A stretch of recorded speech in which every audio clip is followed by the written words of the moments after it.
No dia que deveria ser o mais feliz da minha vida, meu noivo limpou as mãos sujas de molho barbecue no meu vestido de noiva branco, na frente de 200 convidados, como se eu fosse um guardanapo descartável. A risada que ecoou pelo salão do Grand Hotel me mostrou que aquilo não era acidental. Era um padrão que eu havia ignorado por tempo demais. O que fiz em seguida chocou a todos, dividiu opiniões e me custou relacionamentos que eu achava que durariam para sempre. Mas pela primeira vez em anos, eu finalmente respirei.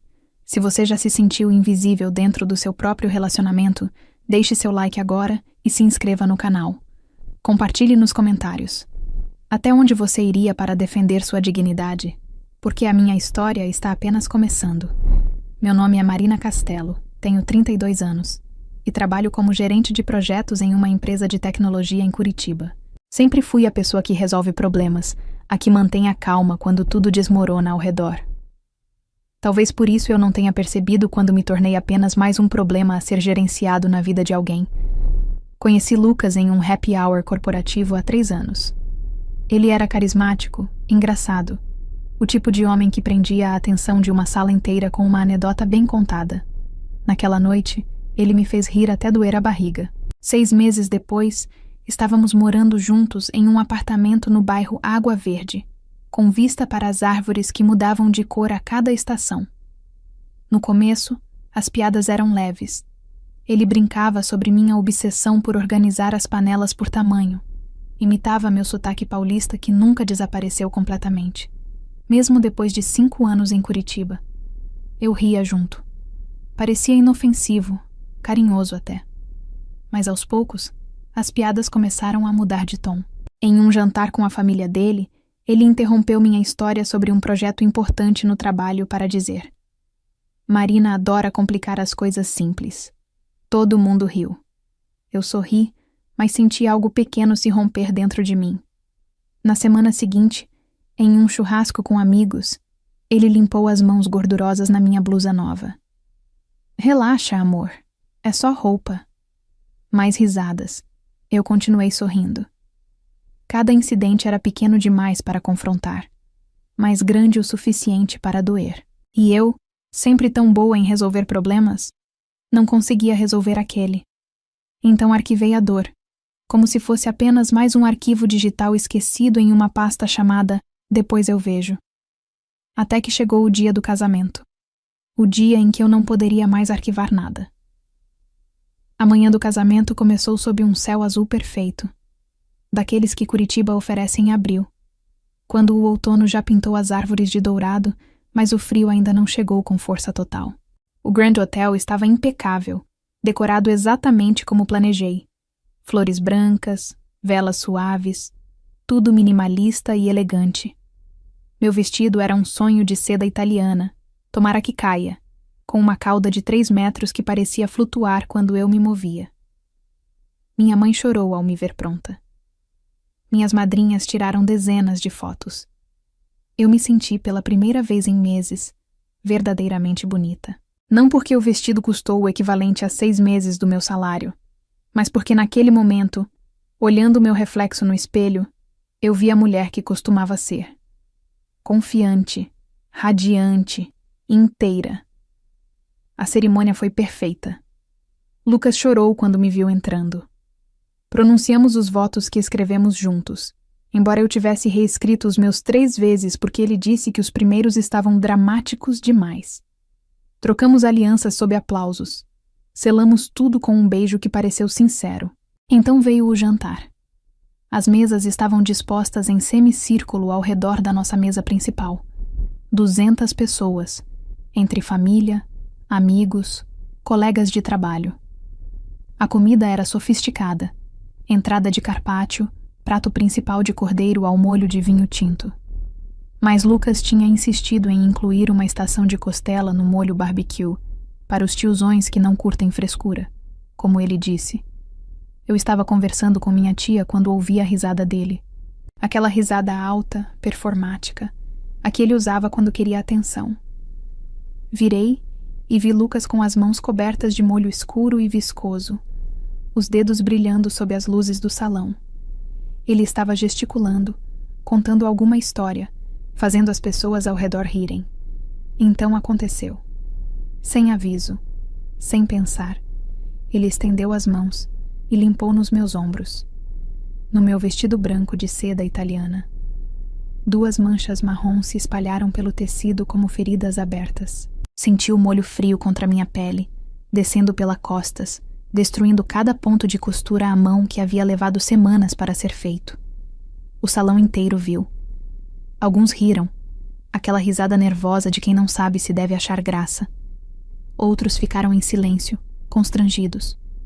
Minha mãe levantou a mão até a boca. Lucas continuou rindo, como se tivesse feito a coisa mais natural do mundo. Relaxa, amor, ele disse, exatamente as mesmas palavras de sempre. Depois a gente manda lavar. E naquele segundo, enquanto 200 pares de olhos me observavam, algo dentro de mim não quebrou. Algo se acendeu. Eu deveria ter visto os sinais. Todos eles. Como aquela vez que ele me disse, na frente dos amigos dele, que eu era bonita para alguém que trabalha tanto. Ou quando esvaziou minha bolsa na mesa de um restaurante procurando as chaves do carro dele, espalhando absorventes e maquiagem, rindo enquanto eu recolhia tudo com as mãos tremendo. Ou o Dia das Mães do ano passado, quando sua mãe me pediu para servir o café enquanto as noras verdadeiras, como ela chamou, sentavam-se à mesa. Cada memória voltou em cascata enquanto eu olhava para as manchas no meu vestido. Lembrei da minha avó Eulália, que criou 4 filhos sozinha em Porto Alegre depois que meu avô morreu. Ela costumava dizer: Marina, respeito não se pede de joelhos, se levanta de pé. Eulália nunca abaixou a cabeça para ninguém, e eu estava ali, no dia do meu casamento, permitindo ser tratada como um pano de prato. A família dele sempre tratou mulheres assim. A mãe de Lucas, Beatriz, passava os domingos na cozinha enquanto os homens assistiam futebol. Quando reclamava, o sogro ria. Mulher gosta de cozinhar, é da natureza. E Lucas ria junto. Eu achava que ele era diferente, que comigo seria diferente. Mas eu estava construindo um futuro sobre uma fundação de mentiras que eu mesma ajudei a sustentar. Sentada ali, com molho escorrendo pelas minhas costas, calculei minha vida. 30, 40, 50 anos aceitando piadas, criando filhos que aprenderiam que desrespeitar é normal, envelhecendo ao lado de um homem que me via como acessório, nunca como parceira. A imagem me enojou. Pensei em levantar, ir ao banheiro, chorar em silêncio, voltar sorrindo. Era isso que todos esperavam. A noiva comportada. A esposa que engole. Pensei em minha carreira. Em quantas vezes enfrentei salas cheias de homens que duvidaram da minha capacidade. Quantas vezes provei meu valor. E ali estava eu, no meu próprio casamento, sendo diminuída. Não. Não mais. Levantei da cadeira. O movimento foi tão abrupto que derrubei a taça de champanhe. O líquido dourado se espalhou pela toalha branca, misturando-se com as manchas de molho que Lucas havia deixado no meu corpo. Todas as conversas pararam. 200 cabeças viraram em minha direção. Lucas ainda estava rindo, contando o final da história para os padrinhos. Ele nem percebeu que eu estava de pé. Nem percebeu que algo tinha mudado irreversivelmente. Caminhei até o centro do salão. Minha cauda arrastava no chão, já não me importava se sujasse. Peguei o microfone que o DJ havia usado minutos antes para anunciar a entrada dos noivos. Posso ter a atenção de todos, por favor? Minha voz saiu firme, amplificada pelos alto-falantes. Lucas finalmente me olhou. A risada morreu em seus lábios. O silêncio que tomou conta do Grand Hotel foi absoluto. 200 pessoas seguraram a respiração. Eu segurei o microfone com as 2 mãos, não porque estava nervosa, mas porque precisava sentir algo sólido, real, meu. Quero agradecer a presença de todos vocês aqui hoje. Comecei. E minha voz estava calma, quase assustadoramente calma. Vocês vieram testemunhar o que deveria ser o dia mais feliz da minha vida. E vão testemunhar algo importante, só que não exatamente o que esperavam. Vi minha mãe se levantar, como se fosse me interromper. Minha madrinha segurou seu braço delicadamente. Elas sabiam. De alguma forma, sabiam. Há 3 anos, conheci um homem que me fez rir. Continuei. Um homem que parecia gentil, carinhoso, divertido, mas aos poucos as piadas começaram a doer. As brincadeiras começaram a humilhar. E eu, sempre tão eficiente em resolver problemas no trabalho, não consegui resolver o maior problema da minha vida, que eu estava aceitando ser tratada como menos do que mereço. Lucas ficou vermelho. Ele tentou levantar, mas o padrinho segurou seu ombro. Marina, para com isso. Ele disse, a voz baixa, mas carregada de raiva. Há 10 minutos, eu disse, ignorando-o completamente. Meu agora marido limpou as mãos sujas de molho barbecue no meu vestido de noiva. Na frente de todos vocês. E muitos riram. Alguns acharam constrangedor, mas ninguém disse nada. Porque é isso que fazemos, não é? Rimos do desconforto alheio. Normalizamos o desrespeito. Chamamos de amor aquilo que é apenas controle disfarçado de intimidade. Ouvi alguém soluçar. Era a prima de Lucas, Fernanda. Ela estava casada há 7 anos com um homem que fazia piadas parecidas. Nossos olhares se encontraram por um segundo. Ela assentiu levemente, como se dissesse: eu entendo. Minha avó Eulália me ensinou que respeito não se implora, e eu passei 3 anos implorando nas entrelinhas, aceitando migalhas de consideração, sorrindo quando queria gritar. Não mais. Caminhei até a mesa principal. Removi a aliança de ouro branco que Lucas havia colocado no meu dedo há menos de 2 horas. Coloquei-a sobre a toalha manchada, ao lado do prato dele ainda cheio de comida. Não vou começar um casamento sendo tratada como guardanapo. Não vou criar filhos em uma casa onde humilhação é confundida com humor. Não vou envelhecer ao lado de alguém que me vê, mas não me enxerga. Lucas finalmente explodiu. Você está fazendo escândalo por causa de uma brincadeira. Todo mundo aqui sabe que eu te amo. Olhei para ele. Realmente olhei. Talvez pela primeira vez em meses. Amor não limpa mãos sujas no vestido de noiva da pessoa amada. Amor não humilha. Amor não diminui. E se você acha que isso é amor, Lucas, então você nunca soube o que a palavra significa. Virei-me para os convidados. Peço desculpas por desperdiçar o tempo de vocês. A festa está paga, a comida está servida. Fiquem, aproveitem. Mas não haverá casamento hoje. Não desse jeito. Não comigo. Saí do salão sob silêncio sepulcral. Minha cauda arrastando atrás de mim como um manto de guerra manchado de batalhas que finalmente decidi lutar. As semanas seguintes foram um redemoinho. Metade da família me chamou de louca. Dramática, exagerada. Era só uma brincadeira, Marina. Você destruiu uma família por causa de uma mancha.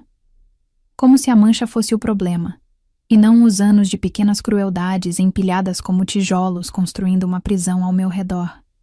Minha mãe ficou dividida. Ela entendia, mas também temia o julgamento social. As pessoas vão falar, ela disse. Já estão falando, respondi. E eu prefiro que falem de mim de pé do que me vejam de joelhos. Eventualmente, ela me abraçou e chorou.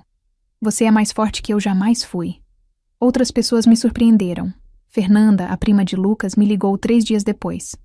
Obrigada, ela disse apenas. Você me deu coragem. 2 semanas depois, ela saiu de casa levando os 2 filhos. A madrinha que segurou minha mãe durante meu discurso confessou que passou 20 anos em um casamento, onde piadas eram apenas a ponta do iceberg. Voltei para o trabalho após 1 semana de licença. Meus colegas não sabiam o que dizer. Alguns evitavam meu olhar. Outros, especialmente as mulheres mais jovens, começaram a me procurar. Queriam conversar, entender, perguntar como tive coragem. Eu dizia a mesma coisa. Não foi coragem, foi esgotamento de viver uma mentira. Lucas tentou voltar. Apareceu no meu apartamento 6 semanas depois, com flores e um discurso ensaiado sobre mudança, terapia, recomeço. Eu o ouvi em silêncio, então disse: Lucas, você não precisa mudar para mim. Você precisa mudar para você. Mas eu não vou esperar para descobrir se isso é real ou apenas mais uma performance. Fechei a porta. Não com raiva, mas com paz. Comecei terapia. Doutora Cláudia, uma mulher de 60 anos com cabelos grisalhos e olhar gentil, me ajudou a desembaraçar anos de padrões tóxicos. Você não foi cruel, ela disse em nossa quarta sessão. Você foi honesta. E honestidade radical parece crueldade para quem está acostumado com sua complacência. Refiz amizades que havia negligenciado. Voltei a pintar, um hobby abandonado desde a faculdade. Viajei sozinha para Porto Alegre, visitei o túmulo da avó Eulália, sentei ao lado da lápide e contei tudo. O vento frio de agosto soprou como resposta, e eu soube que ela estava orgulhosa. 6 meses depois, encontrei Lucas em um café. Ele estava diferente, mais magro, menos performático. Conversamos civilizadamente. Ele pediu desculpas. De verdade dessa vez. Eu aceitei. Mas quando perguntou se havia chance de recomeçarmos, balancei a cabeça. Eu te perdoo, Lucas. Mas perdoar não é esquecer. E eu finalmente aprendi a me escolher primeiro. Hoje, 1 ano depois, vivo sozinha no mesmo apartamento em Água Verde. Tenho um gato chamado Respaldo e uma rotina que inclui yoga nas manhãs de sábado e jantares com amigas que me fazem rir sem me diminuir. Ainda trabalho com tecnologia, ainda resolvo problemas. Mas agora sei que eu nunca deveria ter sido um problema a ser tolerado. Chamaram minha atitude de cruel. Disseram que exagerei, que fui longe demais, que destruí um homem por causa de uma mancha. Mas crueldade real não foi o que fiz naquele dia no Grand Hotel. Crueldade foi cada piada que me cortou, cada risada que normalizou meu desconforto, cada ano que passei acreditando que aceitar menos era a mesma coisa que ser amada. E você? Já teve que escolher entre a paz dos outros e a sua própria dignidade? Já precisou se levantar quando todos esperavam que você ficasse sentada e quieta? Compartilhe sua história nos comentários. Quero saber, até onde você iria para defender quem você é? Se essa história tocou você de alguma forma, se inscreva no canal, deixe seu like e compartilhe com alguém que precisa ouvir que está tudo bem em dizer não, que está tudo bem em escolher a si mesma. Porque no final, a única pessoa com quem você vai viver a vida inteira é você mesma. E essa pessoa merece todo o respeito do mundo. Assista ao próximo vídeo recomendado sobre como identificar relacionamentos tóxicos antes que seja tarde demais. A história de outra mulher que aprendeu, como eu, que limites não são muros. São portas que você escolhe quando abrir. E para quem?